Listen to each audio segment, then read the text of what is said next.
Hello बच्चों, कैसे हो आप लोग। अभी इसके पहले वाले चैप्टर हम लोगों ने अभी इसी चैप्टर सॉल्यूशन को हम लोगों ने इसके पहले वाले वीडियो में देखा और उस वीडियो में हम लोगों ने ये देखा कि मतलब सॉल्यूशन के कितने प्रकार होते हैं, सॉल्यूशंस के कंसंट्रेशन को फाइंड आउट करने के कितने प्रोसेस आपको बताए गए थे। और उसके बाद ये नेक्स्ट वीडियो आपका आज मैं देने जा रहा हूं और इसमें आपको ये बताया जाएगा कि गैस की लिक्विड मीडियम में किस प्रकार की सॉल्युबिलिटी होती है, उससे संबंधित हेनरी नामक साइंटिस्ट ने कौन से नियम दिए थे, सॉलिड का सॉलिड में बना हुआ सॉल्यूशन कितने प्रकार का होता है। ये तमाम टॉपिक्स पे आज हम लोग डिस्कशन यहाँ पे करेंगे, तो ध्यान से आप लोग सुनिएगा, कॉपी कलम लेकर के साथ में बैठिएगा ताकि आपका नोट्स भी साथ साथ कंप्लीट होता रहे। चैनल को सब्सक्राइब आप लोग जरूर कर लेना, जिससे कि जो भी मेरा वीडियो बने वो तुरंत आपके चैनल पे, आपके यूट्यूब पे तुरंत ये वीडियो मेरा पहुंच जाए और इससे आप लोग बेनिफिट ले सको। तो सबसे पहले हम लोग स्टार्ट करेंगे, आज की टॉपिक है gas in liquid.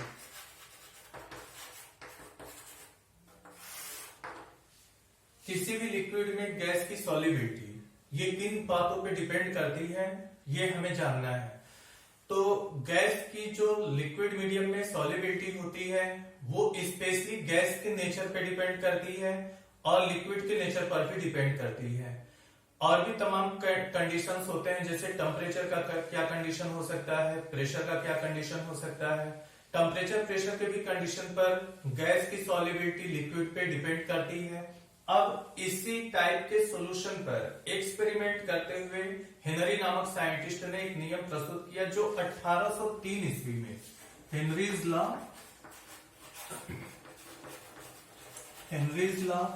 In 1803 year 1803 ईस्वी में हेनरी ने एक नियम प्रस्तुत किया और इस नियम का कॉन्सेप्ट ये कहता है कि टेम्परेचर को यदि कांस्टेंट कर दिया जाए तो किसी भी गैस की लिक्विड मीडियम में सॉल्युबिलिटी उस गैस के आंशिक दाब के समानुपाती होती है।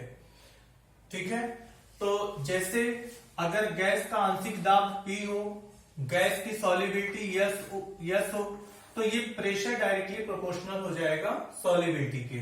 या फिर हम लिख सकते हैं P is equal to KH into S। अब ये KH क्या है, तो KH यहाँ पे कांस्टेंट टर्म है जिसको हम लोग हेनरी कांस्टेंट कहते हैं और यहां से KH इज इक्वल टू हो जाएगा P अपॉन S। ये जो आप रिलेशन देख रहे हो, इससे एक बात ये क्लियर है कि अगर हमें कंपटीशन के पेपर में कई बार इस तरीके से क्वेश्चन दे देते हैं कि 3-4 गैसों की हेनरी कांस्टेंट की वैल्यू दे देगा और फिर पूछेगा कौन सी गैस की सॉल्युबिलिटी सबसे अधिक होगी, तो यहां से ये क्लियर है कि हेनरी कांस्टेंट KH की वैल्यू सॉल्युबिलिटी के इनवर्सली प्रोपोर्शनल है। मतलब हेनरी कांस्टेंट की वैल्यू जितनी ही कम होगी उस गैस की सॉल्युबिलिटी उतनी ही अधिक होगी। तो ये रिलेशन बता रहा है कि हेनरी कांस्टेंट से हम ये चीज जान सकते हैं कि गैस की सॉल्युबिलिटी अधिक होगी या फिर कम होगी। अब दूसरी बात ये है कि अगर मान लीजिए हम गैस को मोल फ्रैक्शन के टर्म में ले लेते हैं, गैस की सॉल्युबिलिटी को मोल फ्रैक्शन के टर्म में यदि ले लिया जाए तो उस कंडीशन में उस गैस का पार्शियल प्रेशर P जो होगा वो गैस के मोल फ्रैक्शन के प्रोपोर्शनल होगा। और कल आपको बताया गया था इसके पहले वाले वीडियो में कि मोल फ्रैक्शन को जाई से प्रदर्शित करते हैं तो P डायरेक्टली प्रोपोर्शनल टू जाई हो जाएगा या फिर P directly is equal to KH into जाई। ये जाई क्या है, this is the mole fraction of the gases molecule, gases system. तो यहां से भी ये KH भी एक कांस्टेंट और सेम ये इसी तरीके के फार्मूले को ये भी जो है शो करता है। अब एक खास बात ये है कि क्या टेम्परेचर का क्या प्रभाव पड़ता है on the solubility of the gases system into the liquid medium. तो टेम्परेचर जब हम बढ़ाते हैं तो किसी भी गैस की जो सॉल्युबिलिटी है वो कम होने लगती है, सॉल्युबिलिटी घटेगी जब हम टेम्परेचर बढ़ाएंगे तो उस कंडीशन में। तो ये भी बात दिमाग में रखिएगा कि एट या ऐसे सॉल्युबिलिटी प्रोपोर्शनल टू 1/T। यानी यहां से ये बात क्लियर है कि गैस की जो सॉलिबिलिटी है वो टेम्परेचर के इनवर्सली प्रोपोर्शनल होती है। मींस टेम्परेचर बढ़ाएंगे तो सॉलिबिलिटी घटेगी और टेम्परेचर घटाएंगे तो सॉलिबिलिटी जो होगी गैस की लिक्विड मीडियम में वो बढ़ती चली जाएगी। तो ये रहा हेनरी कांस्टेंट। अब हेनरी के नियम के कुछ सीमाएं हैं, लिमिटेशंस हैं, और वो लिमिटेशन क्या है ध्यान से सुनना। Limitations of Henry's law. Limitation में पहला लिमिटेशन ये कहता है कि हेनरी का जो नियम है वो आदर्श गैसों पर ही लागू होता है, वास्तविक गैसों पर हेनरी का नियम लागू नहीं होता है। लेकिन अगर एक कंडीशन हम अप्लाई करें एट लो प्रेशर, अगर हम प्रेशर को कम कर देते हैं तो उस कंडीशन में जो वास्तविक गैसें हैं उन पर भी हेनरी के नियम को लागू कराया जा सकता है।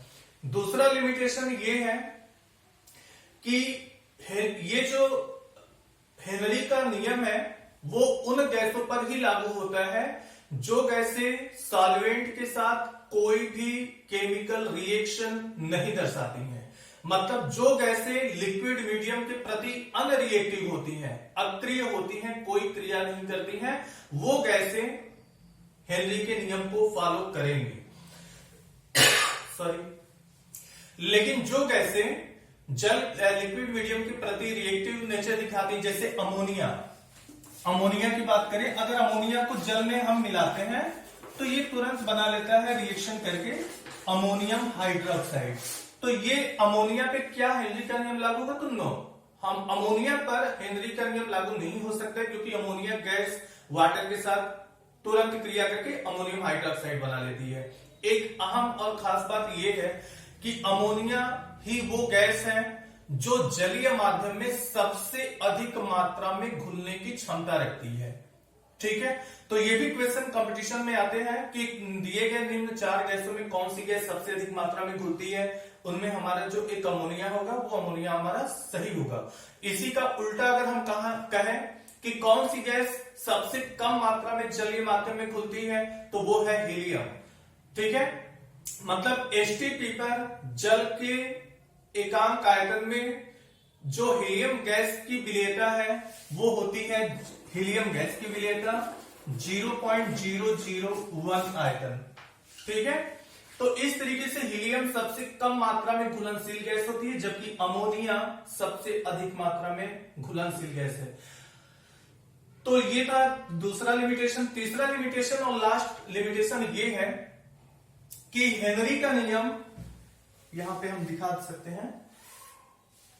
दूसरे लिमिटेशन तो क्लियर हो गया कि हेनरी का नियम उन गैसों पर ही लागू होता है जो गैसें लिक्विड मीडियम में कोई रिएक्टिविटी नहीं दर्शाती हैं। और तीसरा नियम ये है कि हेनरी का नियम उन गैसों पर भी लागू नहीं होता है जो गैसें जलीय माध्यम में घुलने पर आयनों में टूट जाती हो। जैसे HCl, HCl को आप जल में घोलो तो H+Cl- के रूप में ये टूट जाएंगी। तो क्या इन पर हेनरी का नियम लागू होगा? तो नहीं लागू हो सकता। जो गैसें जलीय माध्यम में घुलने पर आयनों में नहीं टूटती हैं उन पर ही हेनरी का नियम लागू होता है। HCl गैस पर पूछा जाए क्या हेनरी का नियम लागू होगा तो नहीं हो सकता। क्यों? क्योंकि ये जल माध्यम में घुलने पर आयनों में टूट जाती हैं। तो ये रहा हेनरी का नियम और उनके लिमिटेशंस, इनको भी आप लोग कॉपी पे नोट कर लेना। अब इसके बाद जो टॉपिक आती है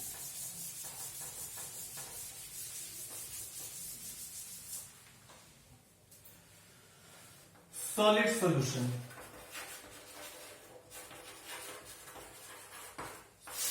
सॉलिड सॉल्यूशन क्या होता है? सॉलिड सॉल्यूशन की परिभाषा ये बनती है, 2 या 2 से अधिक ठोस पदार्थों का समांगी मिश्रण जो होता है उसको हम सॉलिड सॉल्यूशन कहते हैं। मतलब ऐसा विलयन जिसमें 2 या 2 से अधिक ठोस पदार्थ आपस में मिलकर के एक समांगी मिश्रण बनाते हो उन्हें हम सॉलिड सॉल्यूशन कहते हैं। ये कितने प्रकार के होते हैं? तो 2 प्रकार के होते हैं। एक होता है सब्स्टिट्यूशनल सॉलिड सॉल्यूशन और एक होता है इंटरस्टिशियल सॉलिड सॉल्यूशन। ध्यान से बारी बारी समझना इसको। सब्स्टिट्यूशनल सॉलिड सॉल्यूशन क्या होता है? ऐसा सॉलिड सॉल्यूशन जिसमें, इसको आप लोग बल्कि एग्जांपल के तहत समझो, जैसे हम ले लेते हैं पीतल, ठीक है, ब्रॉन्ज मेटल।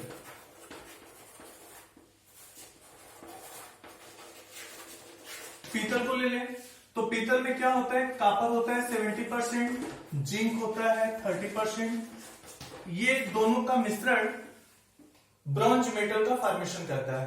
तो इसमें सबसे अधिक मात्रा में क्या है, कॉपर है, तो जो अधिक मात्रा में हुआ वो सॉल्वेंट हो जाएगा। कम मात्रा में जिंक है तो जिंक क्या हो जाएगा, सॉलिड हो जाएगा। तो समझना ध्यान से, सब्स्टिट्यूशनल सॉलिड सॉल्यूशन ये बनाते हैं।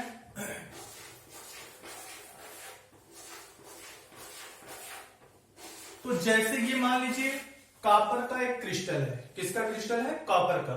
तो अब कॉपर के ये समस्त परमाणु एक दूसरे से जुड़े हुए हैं, रेगुलर ऑर्डर में एक दूसरे से जुड़े हुए हैं। अब इसमें कॉपर के किसी एक परमाणु को हम हटा दें, कुछ परमाणु को यहां से हटा करके जिंक के परमाणु को यहां पे अगर हम जोड़ देते हैं, ठीक है, ये जो बोल्ड लेटर से हम दर्शा रहे हैं ये जिंक है।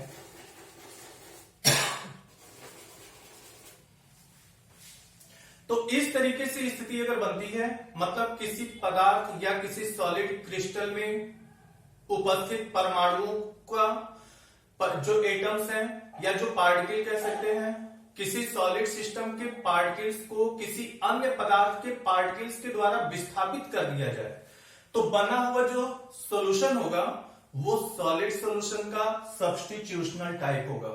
ठीक है, उसे हम सब्स्टिट्यूशनल सॉलिड सॉल्यूशन कहेंगे। मतलब ऐसा सॉलिड सॉल्यूशन जिसमें किसी एक ठोस पदार्थ के पार्टिकल किसी अन्य पदार्थ के पार्टिकल के द्वारा रिप्लेस कर दिए जाते हो।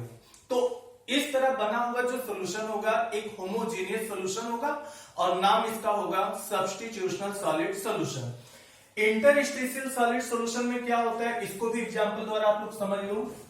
जैसे इसमें हम एग्जांपल ले लेते हैं टंगस्टन कार्बाइड। तो इसमें होता क्या है, जैसे ये मान लीजिए टंगस्टन का क्रिस्टल है,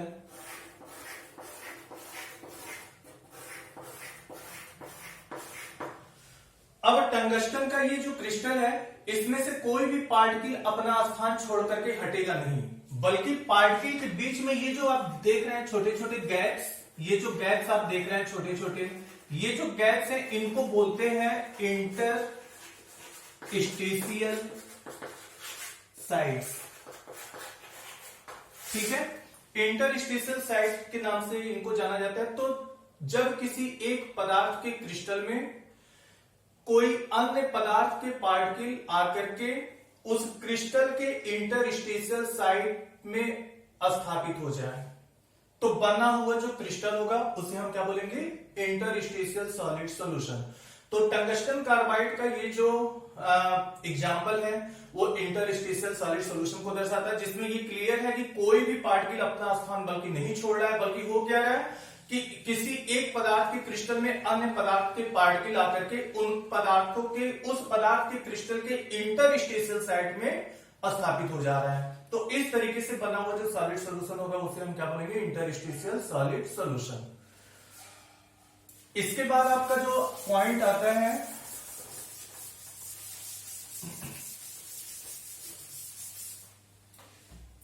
liquid solid in liquid type.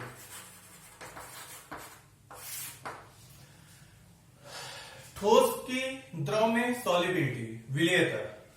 तो पहले हम ये जानें कि ठोस का द्रव में घुलना कैसे पॉसिबल हो पाता है, घुलने की क्रिया कैसे संपन्न हो पाती है। किसी ठोस को द्रव में जब हम मिलाते हैं तो कैसे वो ठोस पदार्थ द्रव में घुल पाता है।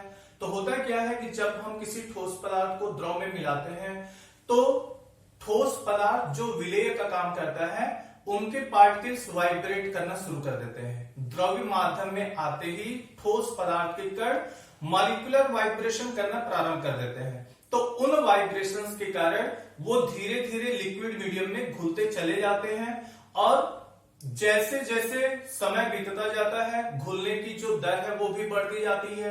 एक ऐसी अवस्था आती है जब घुलने की दर काफी अधिक हो जाती है, तो उस माध्यम में विलेय पदार्थ की मात्रा एक निश्चित मात्रा से अधिक हो जाती है। फिर होता क्या है, वो विलेय पदार्थ परस्पर एसोसिएट होने लगते हैं और नीचे बैठने लगते हैं। तो हम उस घटना को कह देते हैं अवक्षेपण की घटना हो रही है। तो जैसे घुलने की घटना में मतलब सॉलिबिलिटी की जो घटना होती है, डिसोल्यूशन की जो घटना होती है, उसमें सॉलिबिलिटी तो होगी ही होगी, डिसोल्यूशन की घटना तो होगी ही होगी, साथ ही साथ प्रेसिपिटेशन की भी घटना होनी शुरू हो जाती है जब घुलने की जो दर है वो एक निश्चित मात्रा से अधिक हो जाती है। अब सॉलिड इन लिक्विड में हम लोग ये जानेंगे जो घुलने की घटना है, मतलब मैकेनिज्म, इसके क्रियाविधि, ऐसे मैकेनिज्म ऑफ डिसोल्यूशन। बहुत ही इंपॉर्टेंट ये पॉइंट है। डिसोल्यूशन का मैकेनिज्म क्या है, किस तरीके से सॉलिड या सॉल्यूट के जो पदार्थ हैं वो सॉल्वेंट में किस प्रकार से घुलते हैं, तो इनमें दो तरीके से मैकेनिज्म को बताया गया है, जिसमें पहला है dissolution due to solvation, solvation के कारण डिसोल्यूशन।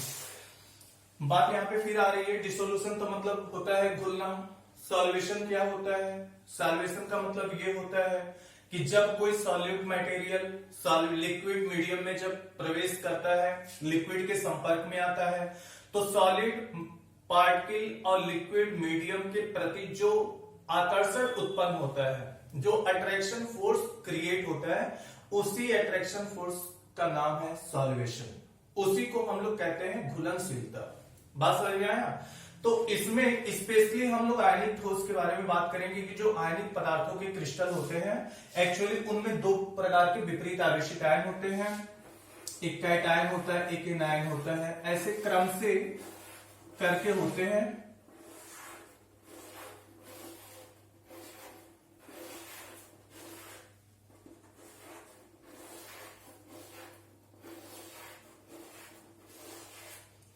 ये आपका कैटायन, एनायन, इस तरीके से करके, ठीक है, ये एक आयनिक ठोस है। ठीक है, जब हम इसको जल में खोलते हैं, किसी पोलर सॉल्वेंट में, हम लोग ये जानते हैं कि जो पोलर पदार्थ होते हैं, पोलर नेचर वाले पदार्थ होते हैं, पोलर टाइप के सॉल्वेंट में ही घुलते हैं। तो जब इस पोलर नेचर वाले पदार्थ को हम पोलर सॉल्वेंट में मिलाते हैं, तो पोलर सॉल्वेंट में मिलाने पर होता क्या है कि जो सॉल्वेंट के मॉलिक्यूल होते हैं, सॉल्वेंट के मॉलिक्यूल, ये इस आयनिक क्रिस्टल के आयनों को चारों तरफ से घेर लेते हैं। बात समझ में आया? ये हमारे सॉल्वेंट के पार्टिकल हैं, सॉल्वेंट पार्टिकल्स। ठीक है, तो सॉल्वेंट पार्टिकल्स के में चूंकि ये पोलर है, तो इसमें भी दो पोल होगा, plus minus plus minus plus minus, ऐसे करके। तो सॉल्वेंट के जो आयनिक पार्टिकल हैं, ये आयनिक क्रिस्टल के आवेश आयनिक पार्टिकल को चारों तरफ से घेर लेते हैं। ठीक है, तो जैसे इनके साथ आकर्षण प्रारंभ होता है, अट्रैक्शन जैसे जैसे क्रिएट होता है, वैसे वैसे इस पार्टिकल का अपने खुद के आयनिक क्रिस्टल से जो पहले से आकर्षण बल है वो वीक होना शुरू हो जाता है, कमजोर होना शुरू हो जाता है, और लास्ट मोमेंट पे जाकर के यहां से ये बॉन्ड टूटता है और ये पार्टिकल इससे निकल करके विलय में आ जाता है। तो हम क्या कहते हैं कि अब ये आयनिक पार्टिकल धीरे धीरे, जैसे ये जो काम एक पार्टिकल के साथ हुआ, ऐसे धीरे धीरे समस्त पार्टिकल के साथ सॉल्वेंट के पार्टिकल्स ये व्यवहार दर्शाते हैं, और धीरे धीरे ये पूरा आयनिक क्रिस्टल उस जलीय माध्यम में घुल जाता है। अब इसमें जैसे ये सॉल्वेंट के पार्टिकल आयनिक क्रिस्टल के पार्टिकल के कांटेक्ट में आते हैं और इस पार्टिकल को जब लेकर के विलयन में आ जाते हैं, तो इस क्रिया को ही घुलन कहते हैं, डिसोल्यूशन कहते हैं, घुलना कहते हैं। घुलने की क्रिया के दौरान कुछ ऊर्जा उत्पन्न होती है, जो ऊर्जा उत्पन्न होती है उस एनर्जी को हम कहते हैं सॉल्वेशन एनर्जी, और वो सॉल्वेशन एनर्जी किसके नाम पर मतलब वो जुड़ती है, वो सॉल्वेंट के साथ जुड़ती है, solvation energy of the solvent. ठीक है, तो अब घुलने की जो क्रिया है, जरूरी नहीं है कि सभी प्रकार के सॉलिड्स को अगर हम लिक्विड मीडियम में घुले तो वो आसानी से घुल जाए, ऐसा नहीं होता है। कुछ सॉलिड्स के साथ नहीं हो पाता है। क्यों नहीं हो पाता है? तो इसका रीजन ये है कि आयनिक क्रिस्टल की भी एक अपनी ऊर्जा होती है जिससे के द्वारा इनके आयनिक जो पार्टिकल है एक दूसरे से जुड़े होते हैं, जिनको हम कहते हैं लैटिस एनर्जी। तो जब आयनिक क्रिस्टल की लैटिस एनर्जी सॉल्वेंट के सॉल्वेशन एनर्जी से अधिक हो जाएगी, तब ये आयनिक क्रिस्टल आयनों में नहीं टूटेगा, मतलब ये जलीय माध्यम में नहीं घुलेगा। लेकिन जब सॉल्वेशन एनर्जी का मान लैटिस एनर्जी से अधिक हो जाता है तो उस कंडीशन में ये आयनिक क्रिस्टल लिक्विड मीडियम में आसानी से घुल जाता है और हम कहते हैं कि सॉल्युबल हो गया वो आयनिक क्रिस्टल। अब ये तो आयनिक क्रिस्टल की बात है, लेकिन अगर ऐसे कंपाउंड जो नेचर में नॉन पोलर होते हैं उनको अगर हम पोलर सॉल्वेंट में घुले, जैसे चीनी को पानी में घुल जाएगा, लेकिन क्या वो भी आयनों में टूटता है? तो नहीं। तो बिना आयनों में टूटे चीनी पानी में कैसे घुलता है?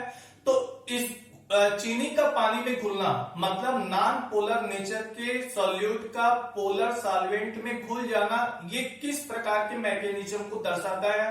तो उसमें आता है आपका हाइड्रोजन बॉन्डिंग। हाइड्रोजन बॉन्डिंग एक ऐसी विशेष घटना है जो नॉन पोलर सॉल्यूट्स को पोलर सॉल्वेंट में घोलने के लिए प्रभावी होती है। होता क्या है, जब जैसे मान लो चीनी है या कोई भी नॉन पोलर चीनी,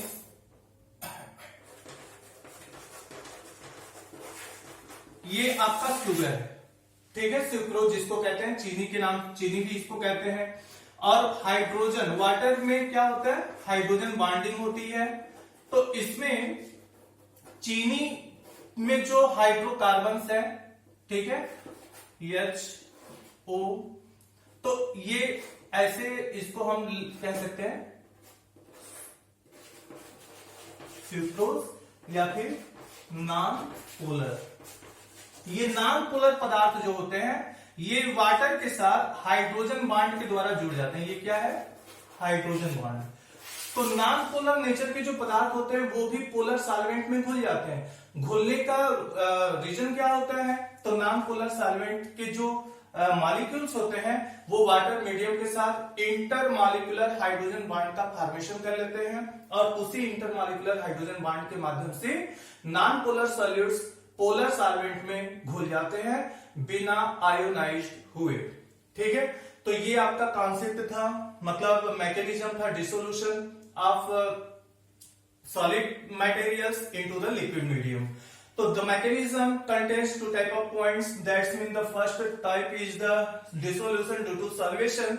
This point contains the ionic type of material soluble into the polar type of solvents, and this phenomenon is just belong to the category of attraction and repulsion operating between the solvent molecules and the solid particles.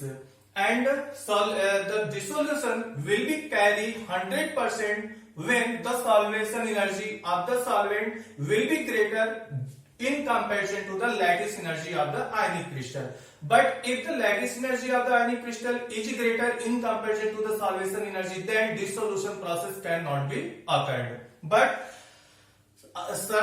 in certain condition, there are non-polar nature of type of solutes which also soluble into the polar solvents, by which phenomenon? So in that cases, the hydrogen bonding is the main phenomenon of the dissolution of the non-polar type of solutes into the polar solvents. Means with the help of hydrogen bonding, the non-polar nature of solutes will easily soluble into the polar type of solvents. तो बच्चों अब इसके आगे हम लोग पढ़ेंगे solubility को। थोड़ी सी इंपॉर्टेंट पॉइंट और आप पढ़ लो यहां पे।